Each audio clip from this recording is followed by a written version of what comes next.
Hi, welcome. We'll get started in about 1 minute. We're going to give some folks a chance to join.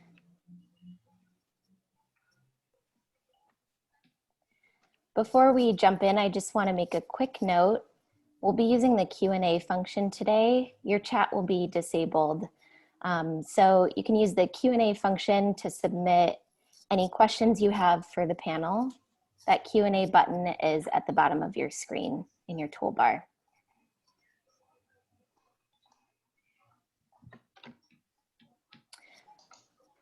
Okay. So I'll just repeat that for folks that are just coming in. My name is Claire. I'll be producing this session. I'm with WMFDP, and we will be using Q&A throughout this session. You can access Q&A by clicking the Q&A button at the bottom of your screen in your toolbar to submit questions to the panel. And with that, I will pass it over to Jim Morris. Thanks, Claire. Welcome, everyone. Thanks for joining us. Again, my name is Jim Morris, and I'm with WMFDP. We are an international global consultancy that works on helping engage insiders and everyone in conversations around diversity and inclusion. And our focus is on helping organizations and individuals and leaders examine their own mindsets so that they can create more inclusive workplaces. Today, we're going to talk about who gets to write or rewrite history. It's no coincidence that today's the day after Indigenous Peoples Day, and we're talking about who gets to write or rather rewrite history. This day, Indigenous Peoples Day, began as a counter celebration held on the same day as the US holiday of Columbus Day, which honors Christopher Columbus, the Italian explorer. For many Indigenous people across America, Columbus Day is emblematic of the violent history of the colonization of the continent, including the enslavement of Native Americans.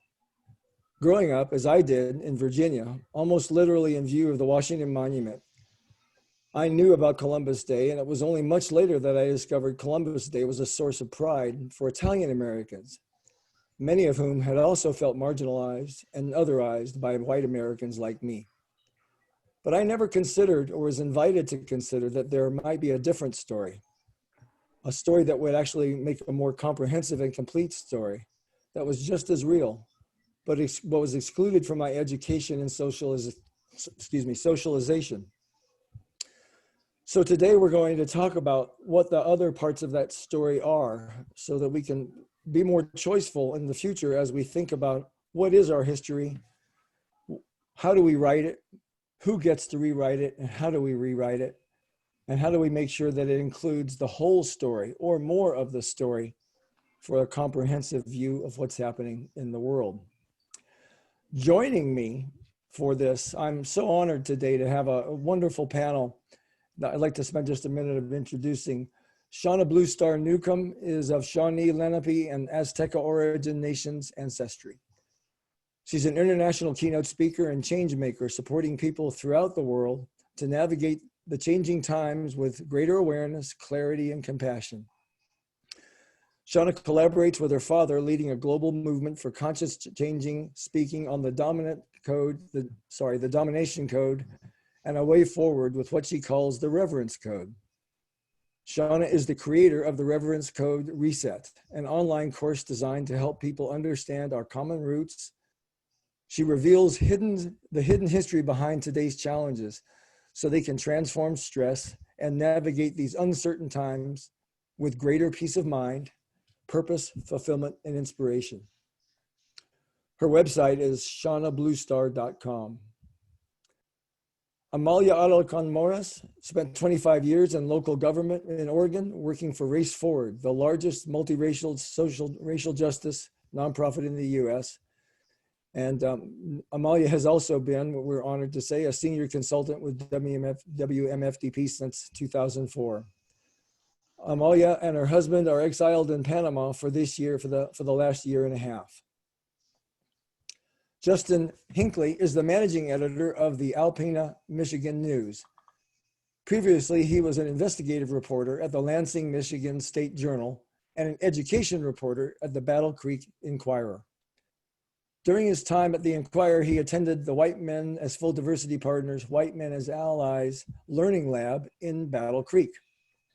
He was born, raised in Michigan, and has lived in Alpena with his wife, and he lives in Alpena with his wife and 12-year-old son. Shauna, Justin, Amalia, welcome. Thanks for having me. Yeah. Thank you. A few more things I want to just kind of bring to help set the stage for you all to really dive into this topic. Just not that my story is so important, but I think my story is emblematic of the limited history people like me, who look like me and who grew up like me, have of the world. So after this whole Columbus Day kind of thing, where I started to finally discover, only after Indigenous Peoples Day actually was enacted, that I start to really understand that there was a different history that I might have been missing out on. And then I started thinking back on all the other history I might have missed out on. For example, I went to college in Richmond, Virginia, and actually started my family in Richmond, Virginia, and would run up and down Monument Avenue every day by the statues of the Confederate Civil War heroes who were held up and honored as important figures in the South, never considering the impact those same statues might have had on Black and brown people who were also going by them every day, and the symbol that they might have represented for others. I also never really learned about the real economic story of the impact of slavery on the US economy, or how much our nation's infrastructure was built on the backs of enslaved and imprisoned people. It was, it seems, always only part of the story that I was hearing. And it never occurred to me that the stories I learned were disproportionate or out of balance or slanted, or that there were other different stories that were just as real and just as valid and just as important as my stories. The stories I heard and held up were stereotypes of a culture that I was part of that I didn't even really understand fully. I can remember kind of laughingly, I didn't actually start referring to myself as a white guy till I started understanding more about the work with WMFDP, because as a member of what we would call the insider group, I don't usually have to defend or justify or explain myself or my identity or my group, which is a different experience compared to what others in the United States and around the world may feel if they're outsiders. So with all of that said, that's all I really. What's most important now is to hear from you. So what comes up for you when I tell you my story, and how does that resonate or ring true or sound really different than the story that's true for you? And if you don't mind, Shauna, I'd love to start with you. Okay, thank you, Jim. It's really actually wonderful to hear your perspective, and growing up, and we're young children, we're taught a certain narrative, and that's what we know, and that's what's passed down from our parents and our grandparents and the communities that we live in. So it's really interesting how that shapes us, and also how exciting and wonderful that we have education and to be able to open to new awareness and consciousness. And I really appreciate you sharing that you had an openness to learning other people's perspective. I think that's part of what can really benefit all people at this time, is seeing from other people's perspectives, and not necessarily coming from like a neutral place where it's not about pointing fingers or making people wrong, or like, oh, it's because of your people that this happened.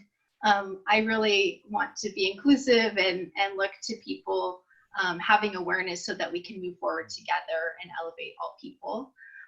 And so I guess in terms of like my perspective, I am original nations, we like to say. Some people say indigenous nations, some people say Native Americans. We're trying to use the word original nations because it's also within the narrative of what people have chosen to call us as the original peoples of the land. We've had different names, and then there were certain names given to us by the explorers or those kinds of things. So it's the colonization of the entire continent. So those are things that these are all very intricate dynamics that get very confusing and challenging, even within speaking within our own original nations, peoples across the world. And how do we communicate to one another? What do we call ourselves? It creates a lot of challenges. And then as well, just looking at the deeper history of what has been told within the United States perspective, almost like a mythology in some ways. And I tread lightly when I say that. I just really want people to understand that from the original, like standing on the shore and having that perspective rather than the ship coming to the Americas, I think that's a completely different perspective that hasn't really been named and spoken to. And as well, the genocide that was committed and the American Holocaust of all the original nations and peoples across the Western Hemisphere here, what we call Turtle Island of North America, South America, and really the intergenerational trauma that has, the ripple effects of that. There's just so much deep history that hasn't been looked at and really has been pushed away in many ways. My father and I speak about history related to the papal bulls of the Vatican issued by popes in the Vatican in the 14th and 15th century. It literally states within those documents to go out and find non-Christian lands to make war essentially on all Saracens, pagans, and enemies of Christ, to take all of their lands, possessions, and property for God, glory, and gold. And these are really, you know, detrimental words to say the least. We just issued a proclamation with the Mother Earth delegation of original nations and peoples that we're working with, and spoke to this to officials in the Vatican, which has also been an ongoing process since 1992 with my father's work. But these are things that people in this country and across the world, they say, I've never heard of this doctrine of discovery. I've never heard of these papal bulls. I've never heard of any of this. I'm a graduate. I have graduate degrees. You know, I'm very highly educated, and I've never understood any of this. I never heard of this. So when we present it, my father has a film, The Doctrine of Discovery, Unmasking the Domination Code, and we share it with audiences across the country or the world. And so it's really awakening minds and hearts to this deeper history and a different narrative than has been told.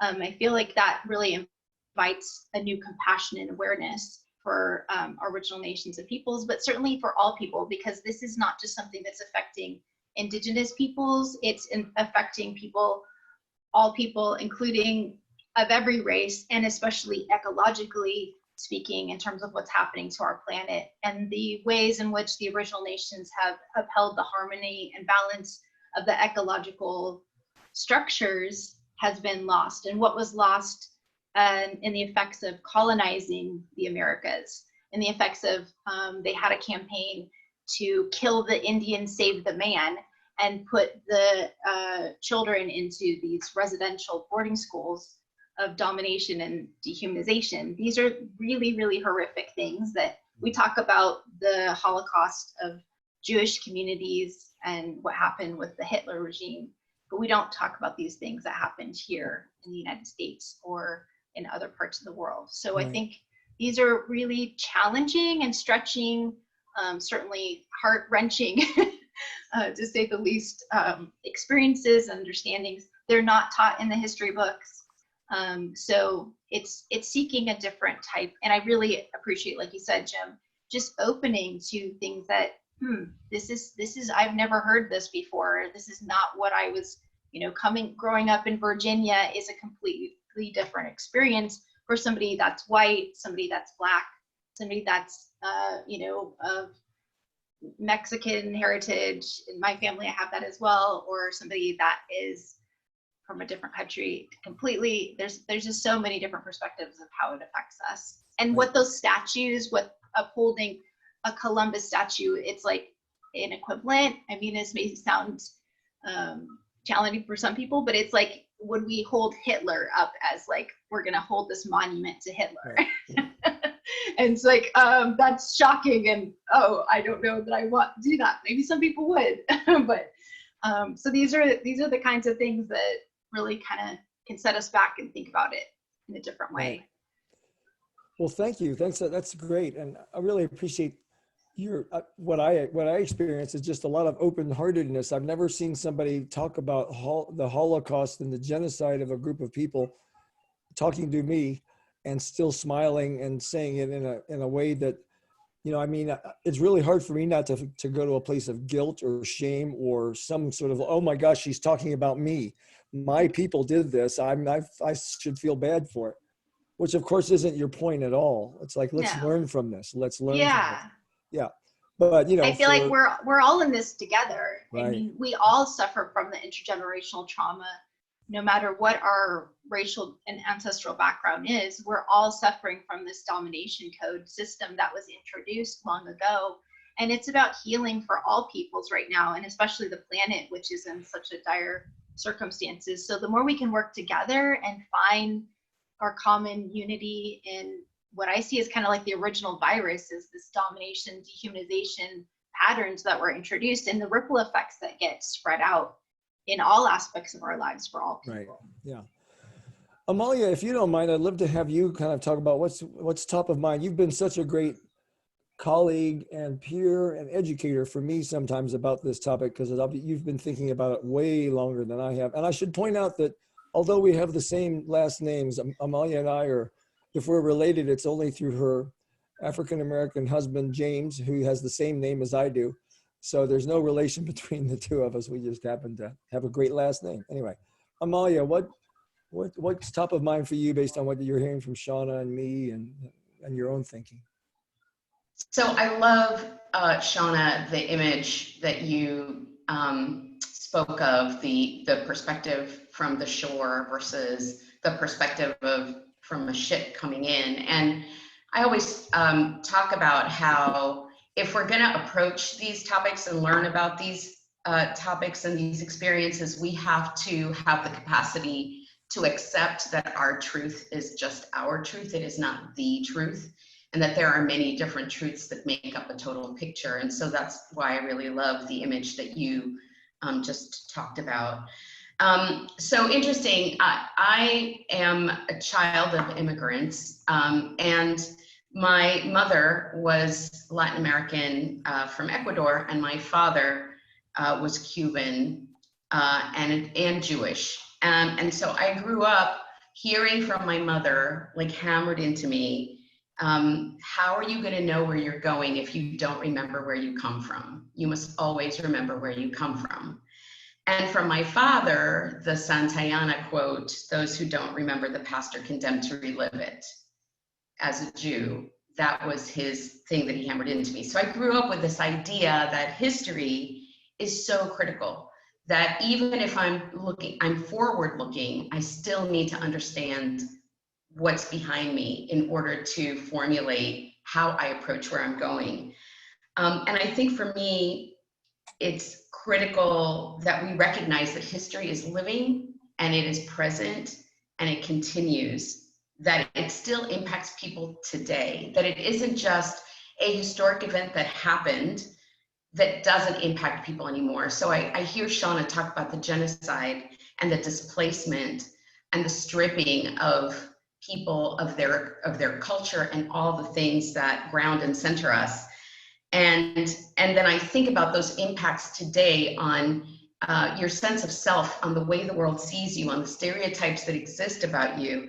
I think about things like disproportionate impacts of COVID, which are so directly tied to all the harms that were historically done to various groups of people who are currently experiencing disproportionate death rates from this virus that we have. Things like the wealth gap, which was intentional. It was legislated. There were things that were legislated that generated a wealth gap that is so easy for us today to say, well, that has to do with someone being lazy, or they just don't take the opportunity, or they don't pull themselves up by their bootstraps. But really, it was engineered that way. And if we don't understand the engineering, then no matter what our good intentions are for how we want to see things today, we can't undo that engineering. We have to understand it first. The personal, for me, I said in my bio that we were exiled to Panama. We joke about how we're refugees, and we only joke about it because in our minds, refugees come to the United States fleeing other places.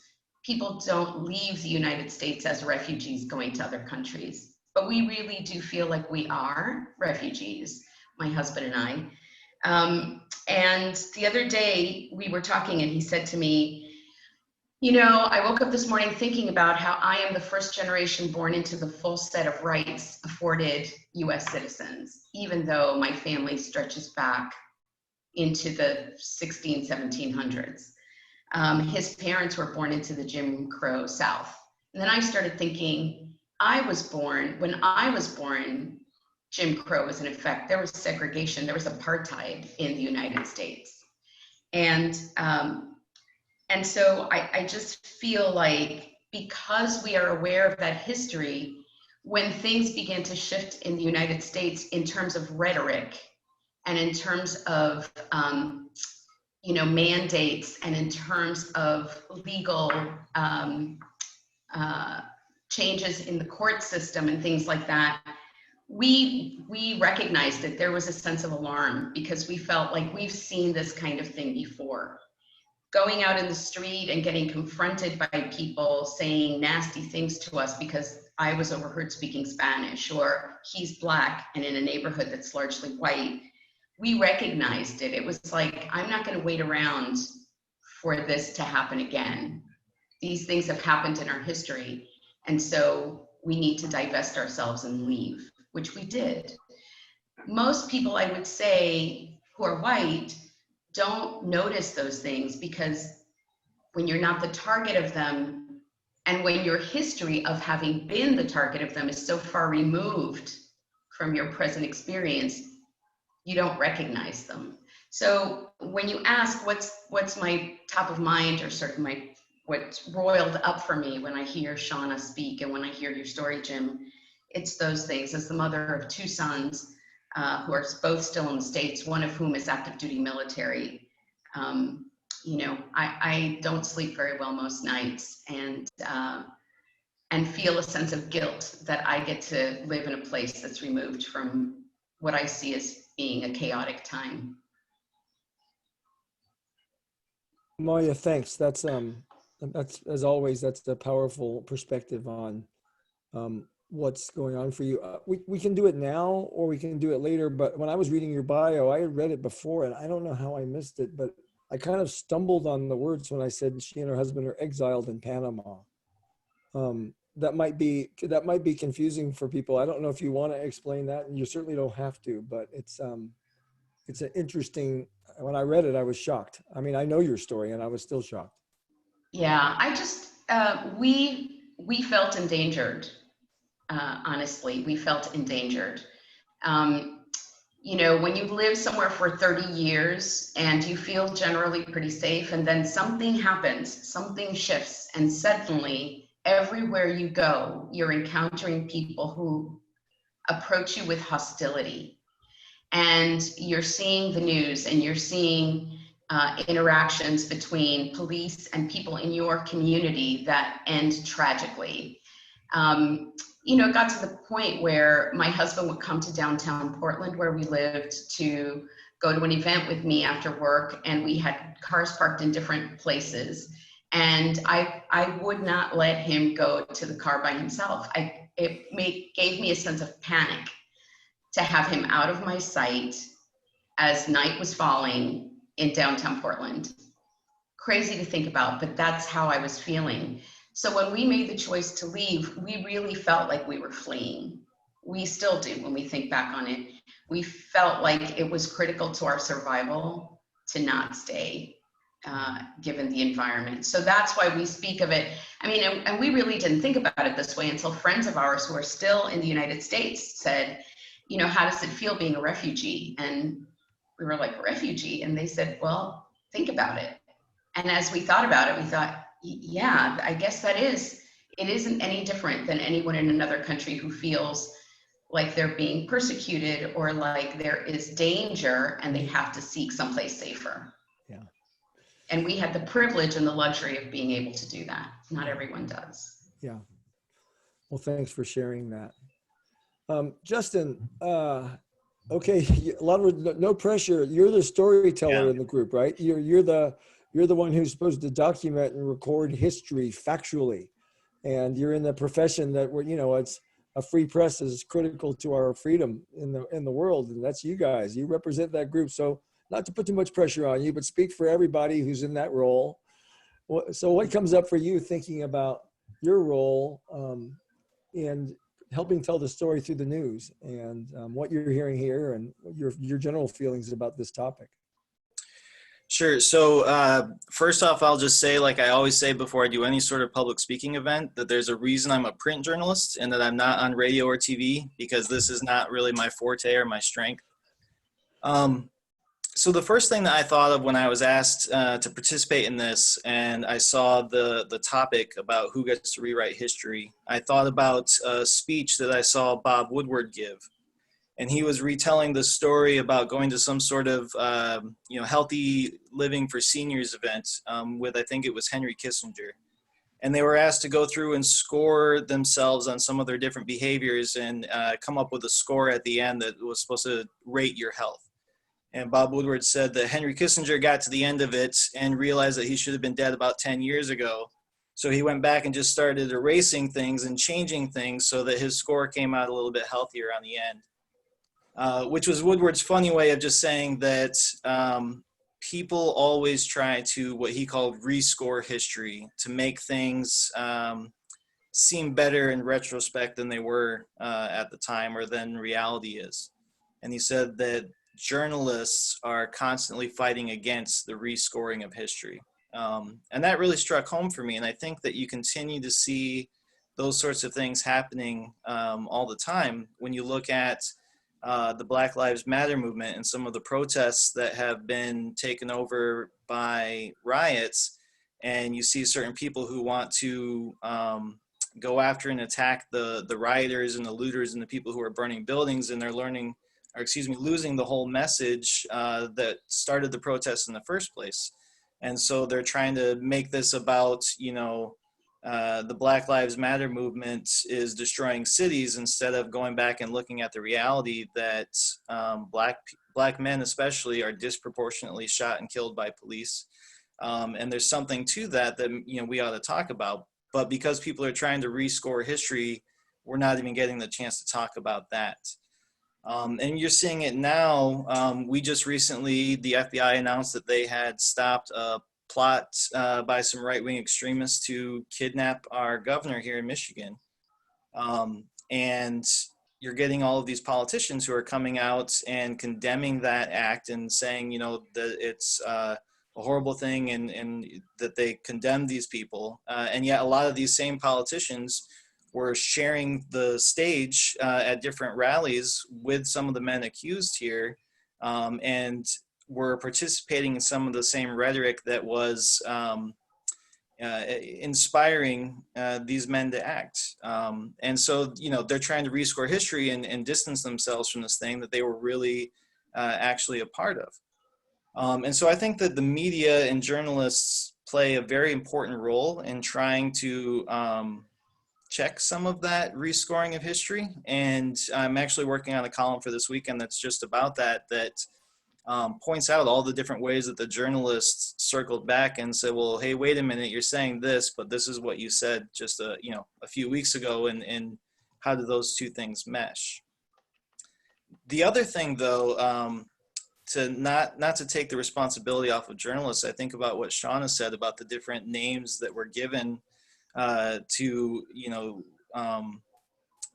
Native Americans. I'm sorry, you called them original nations. Is that the right phrase? So that's a mistake. And I think about, I grew up as a white kid in a majority Black school district, and my mom taught us from very young age, that if you cut anybody, they all bleed red, and all men are created equal, and we're all God's children. And I thought I had this whole thing figured out. And it wasn't until I went through the White Men and Allies Learning Lab where I started to realize that, because of who I am, the fortune that I had to be born as a white man, I'm blind to so many different things. And most journalists are white, and we are blind to a lot of things. And so we can be guilty of telling stories in the wrong way. And I'm thinking about, we have a tribe near Battle Creek and I covered one of their traditional powwows, and I used a word to describe some of their traditional songs that was offensive, and I didn't realize that it was offensive. And the tribal leaders came and they called me out on it in a meeting with me and my editor, and I got really, really defensive about it. And I said, well, I didn't mean, to be offensive, and the word was, technically accurate. And it wasn't until after I went through the White Men in Learning Lab that I realized that I was telling a story that was not true. And I was doing that inadvertently because of the perspective that I've come from.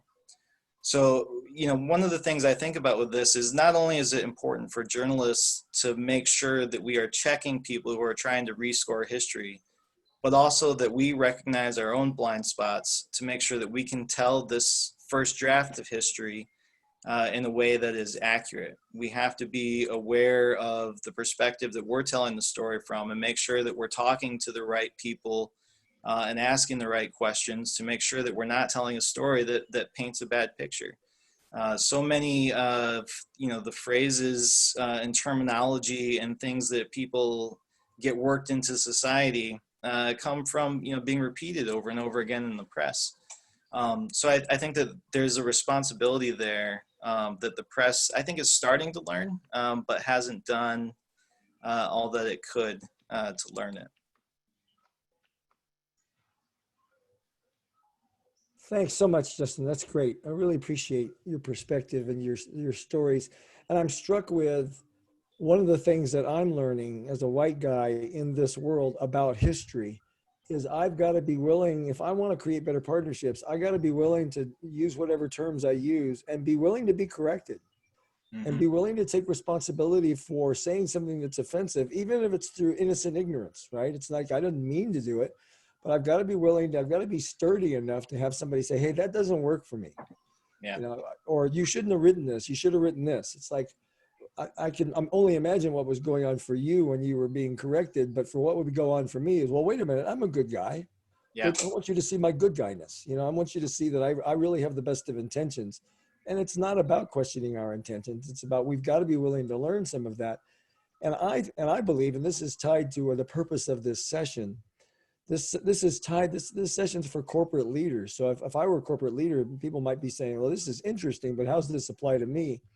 One of the ways I would invite that this whole topic applies to us as corporate leaders is to think what parts of the story of the people who work for you are being left out or are intentionally left out or are being overlooked because they're unpalatable, unfamiliar, or uncomfortable.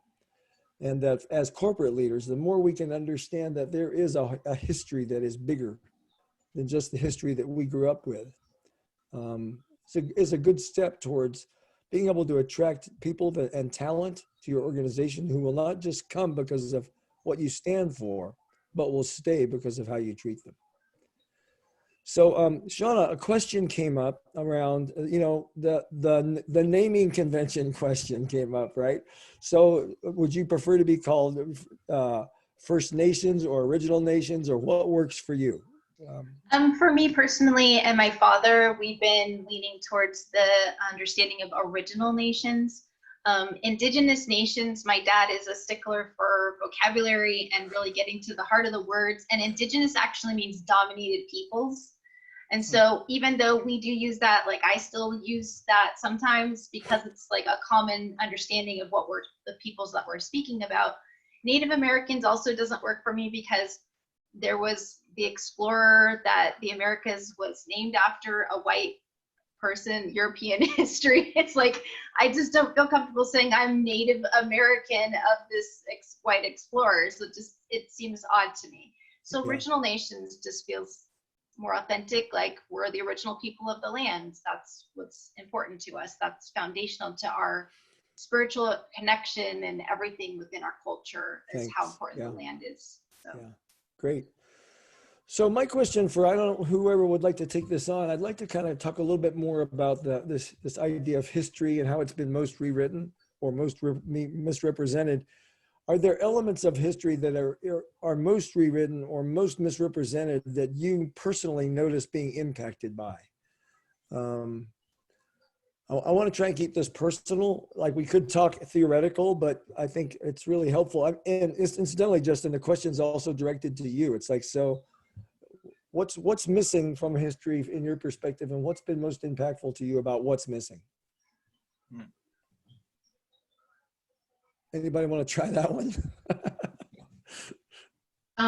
Okay, so just to reiterate, because I think you can't drive, I don't feel I can drive the point home enough, is that the fact that there is no clean break in the moment where harm stopped and we are in the present day, right? That there is a continuous line of harm that has happened that has sort of multiplied, has had this multiplier effect that impacts people today, is the thing that I am most aware of every day, being the mother of 2 biracial sons, the wife of an African-American man.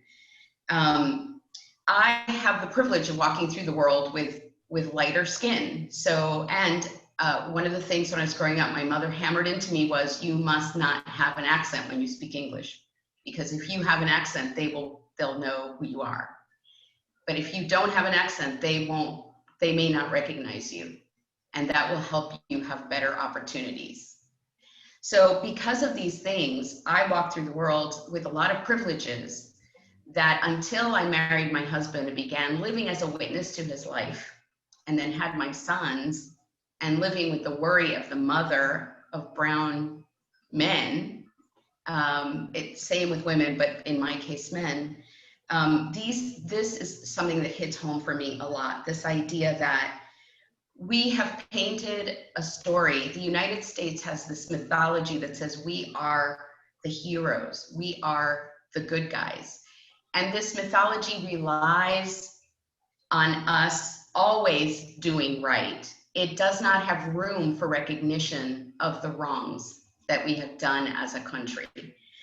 And the only way to heal harm is to own it every single time it comes up, to let it come up as often as it has to come up, and never step back from it to say, but it wasn't our intention, but it wasn't me, but it was back then, but that was 500 years ago, 200 years ago, however many years ago.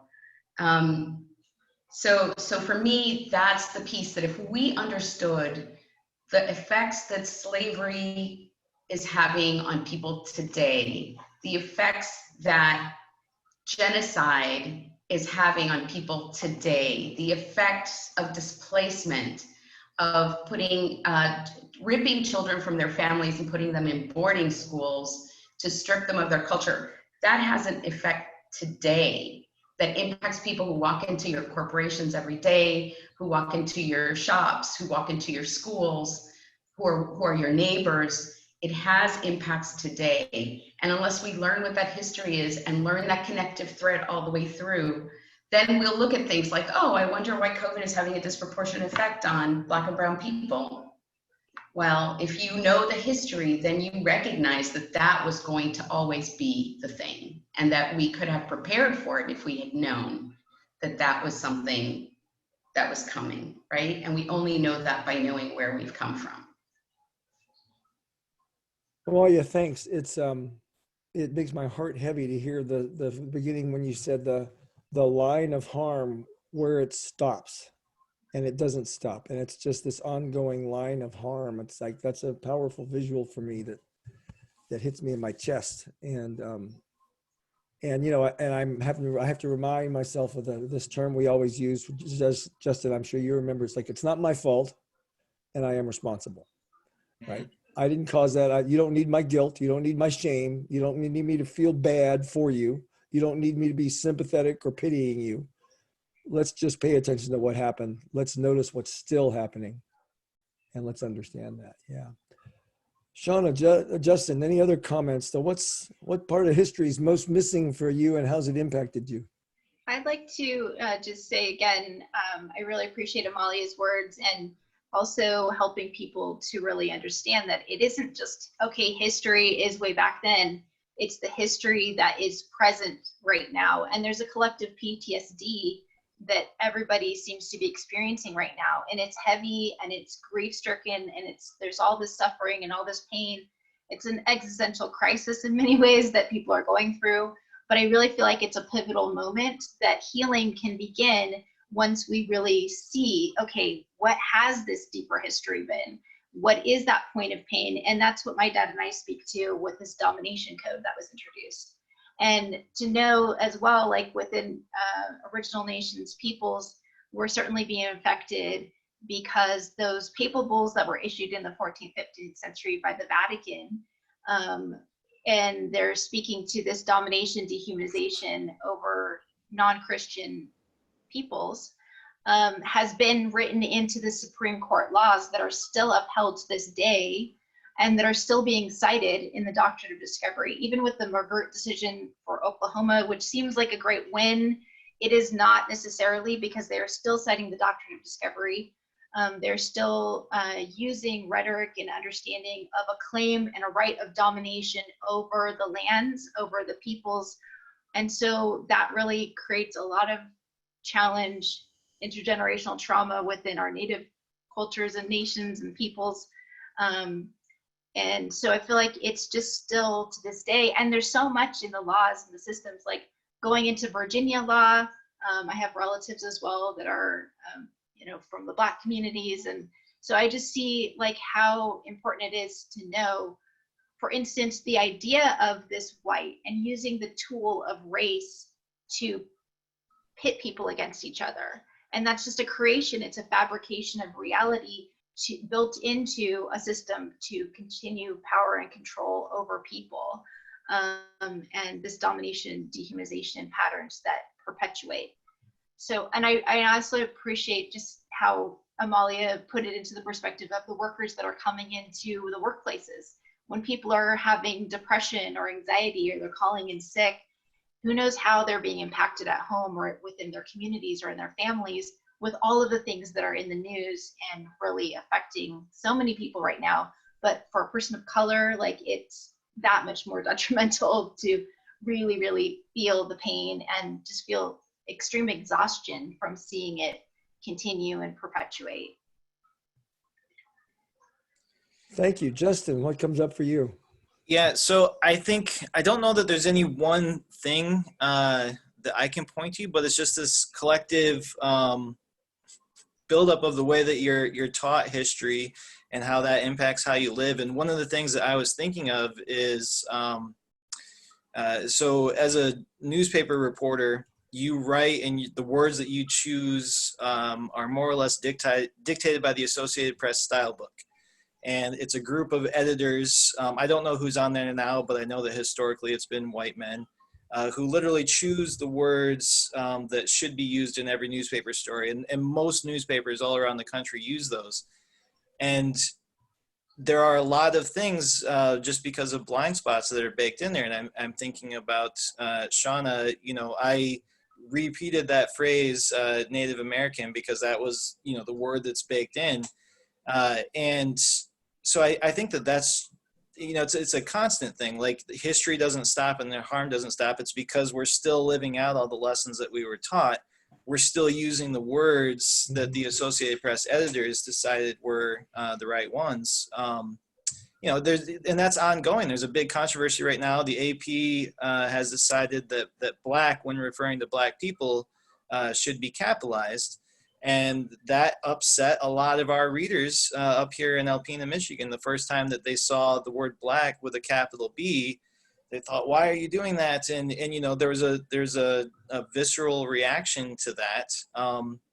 And there's just all kinds of history that goes into, why it wasn't capitalized, or is it African American or Black? And so, yeah, I can't point to any one thing, but I can just say that we're all constantly still walking on this line of history based off of what we were taught. And it goes right down to the words that we choose and even how we write those words. Yeah.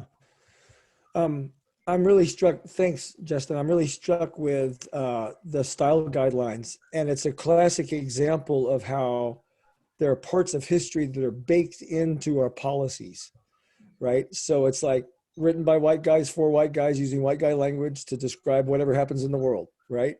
With no question of that.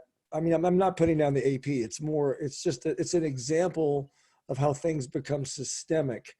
You know, it's the same thing. It's like the policies that we have for taking time off in the workplace, particularly now with COVID. Who's more disproportionately impacted by COVID and the impacts of COVID in terms of work style? I would say in the United States, it's women, because the structure and the system tends to mostly favor the idea that the breadwinner traditionally is a man, right? So when all of a sudden, if a man takes time off to go be with their children because there's no daycare or school, it's seen as heroic. If a woman takes time off, it's like, well, you know, that's your job, isn't it? Right?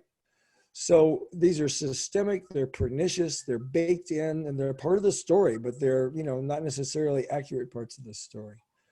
So I want to invite from our audience, we've got about 15 minutes left. We invite you to bring forth your questions, suspend political correctness, ask the questions that are top of mind for you, or most important for you. This is a great group of people. There might be some really interesting learning from whatever answers are provided. So we welcome your questions.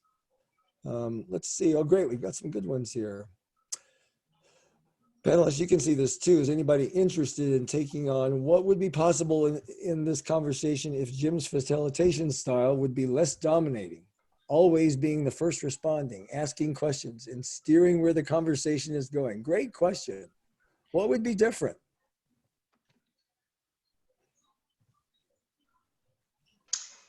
Yeah, I think that as a facilitator, it helps me to have someone guiding the conversation, especially with a limited time. So I don't necessarily have a whole lot to contribute to that one. Yeah.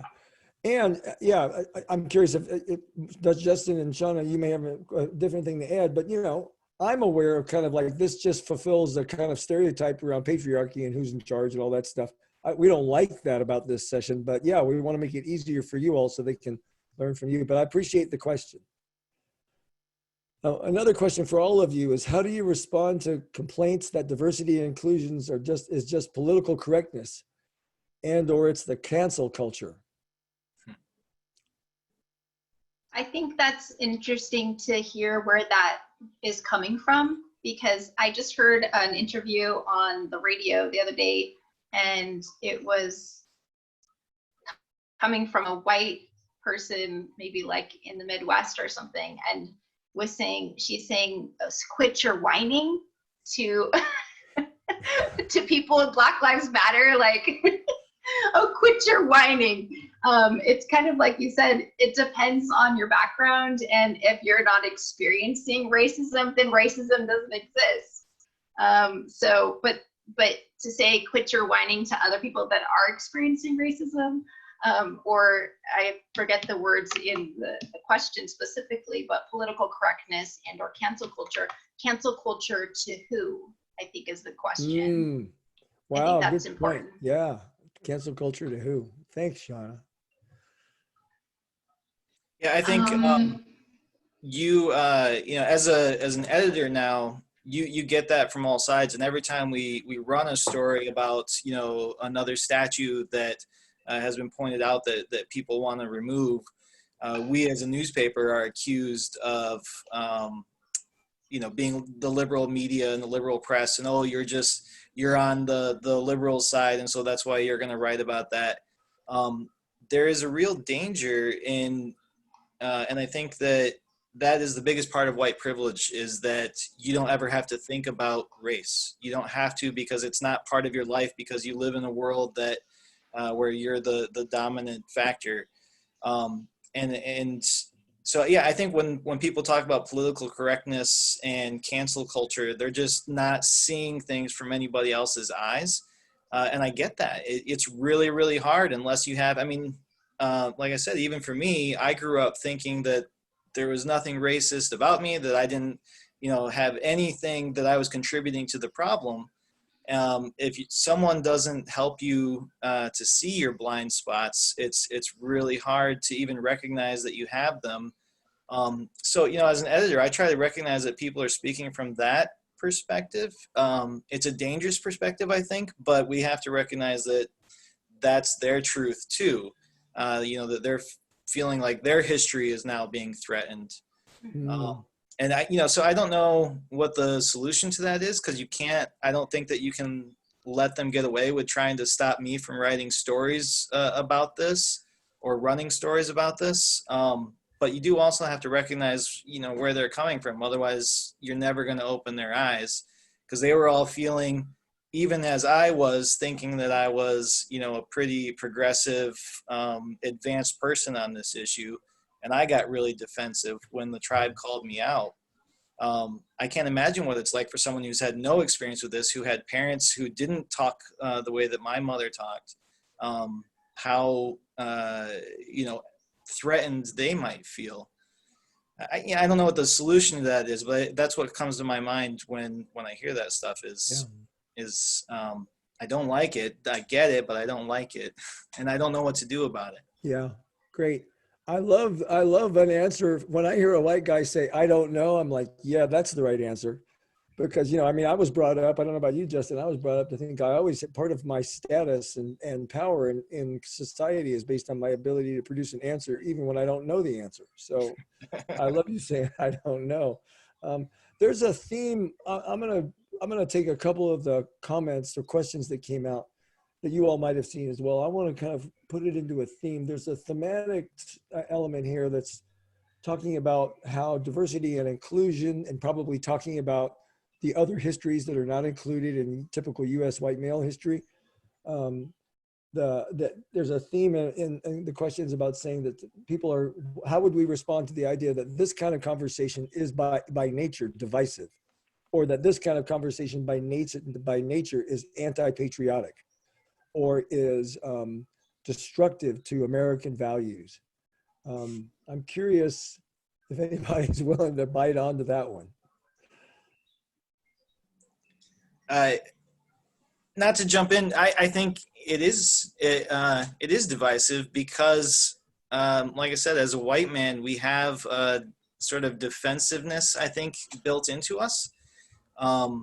Because, especially younger people, we were so far removed from what we thought was the end of racism back in the 60s that we're, like I say, we just feel threatened and like, oh, you're saying that I am causing all these problems.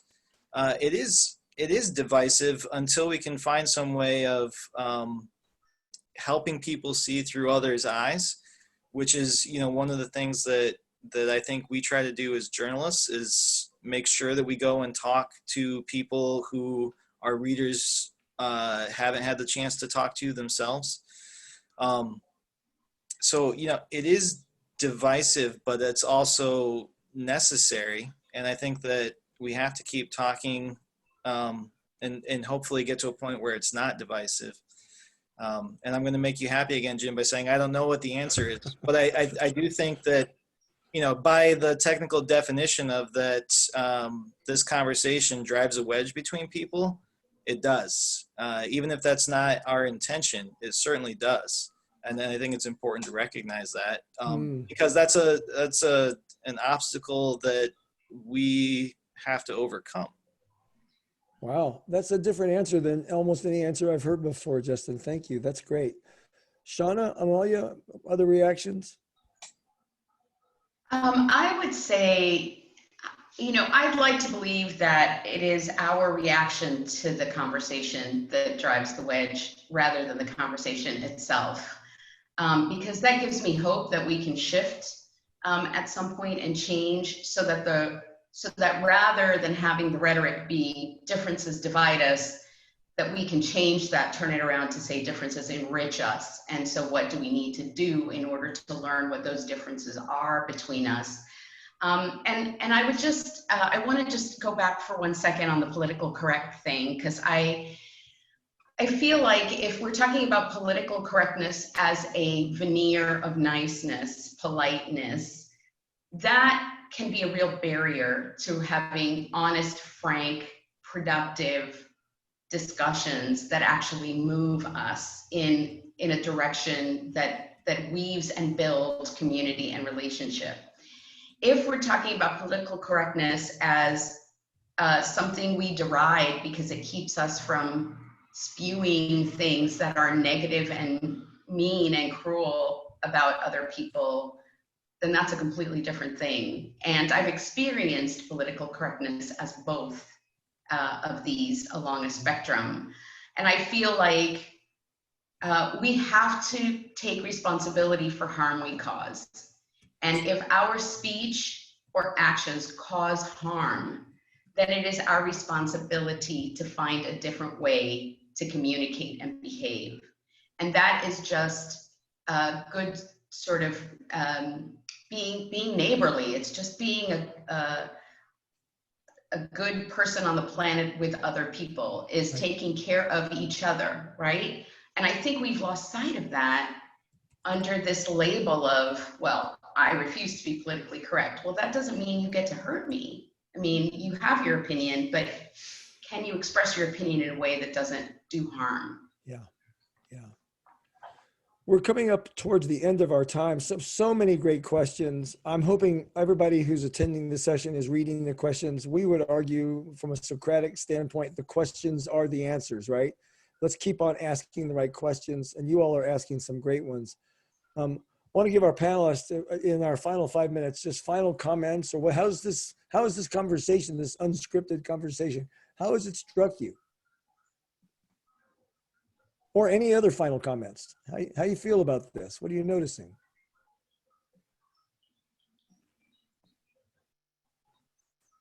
Someone. I'll just say that the biggest lesson that I've had as I've started paying more attention to this and going beyond just the Saturday morning cartoon idea of supporting diversity and into understanding that there is white privilege. If I had one lesson I wish that everybody could understand, it's that impact matters as much as intent. And that I think that a lot of times as a white guy, we can get really hung up on, well, I didn't mean to do that. I didn't mean it this way. And if we understand that whether we mean something to hurt or not, if it does, it matters. I think that's the biggest thing, and that's the lesson that I try to take in myself is that doesn't matter if I'm innocently if I'm shadow boxing out in the field, that's fine. But the minute my fist accidentally comes in contact with another person's cheek, that's assault. That's the lesson that I try and keep with me all the time. Thanks. Final comments, Amalia or Shauna? I just wanted to talk a little bit about the workplace and the fact that people are walking in every day carrying the burden of this history that is unacknowledged often. And so it's important, if you are a leader of people, that you develop an awareness, that you develop some knowledge of the language that is out there and that is meaningful, so that you don't inadvertently send messages that are heard by people as excluding, and that you, in every way that you can, that you center the experience of people of color in your workplace when you are looking for solutions, when you're looking for what is the engineering, the architecture in this place, what outcomes does it continuously lead to, and if we want to change it, how do we center the voices of the people having those disparate experiences to inform how we rearrange that engineering. You have the resources, use them, value them, respect them, compensate them, and that's one way that you begin to bring people in, to make them feel included, and to shift and change the architecture of the organization. Beautiful, thank you. Shauna? I just want to say, I do see that there is a way forward when we look to be inclusive and elevating women's voices, people of color, those that have been marginalized in the past. And it is similar to what Amalia said, like, how can leaders really embrace that, knowing that it doesn't have to be about polarization, but looking to the deeper history with like your own personal exploration of what that looks like. And also just looking at the collective. I really see compassionate witnessing is what we're in a moment of really reflecting on right now. And it's not comfortable, but it really can be the way forward as we start to move in a new understanding and awareness, and really elevating those other perspectives and stories. That's beautiful. Thank you. And I love that. What did you call it? What kind of witnessing? Compassionate witnessing. Compassionate witnessing. I would say to the questions about, well, if I'm a CEO, what do I do? This is not going to be comfortable, but what you do, I think what we are advising CEOs all around the world that we work with all the time is the thing to do right now is to listen. Yes. The thing right now is to be a compassionate witness, to not necessarily feel like our job is to jump to action. Sure, there's tons of systemic stuff that we need to address, attack, change, implement, work on, work towards, and all of that probably, I would say, comes secondarily to learning to compassionately witness what the story is, what the story has been, so that we can write a more comprehensive and more inclusive story going forward that has room for everybody in it. I'm so grateful to all of you, and for WMFDP, we're so grateful for you taking the time today to be part of this unscripted conversation about what rewriting history might be like, or has been like, and it might be like in the future. And we're so grateful to all of you for showing up and asking such fabulous questions. Sorry we didn't get a chance to address more of them, but hope you got some value out of our time today and loved this conversation. So thank you very much, and continue to do what you're doing to help make the world a better place, everyone. Thank you. Thank you. Thank you.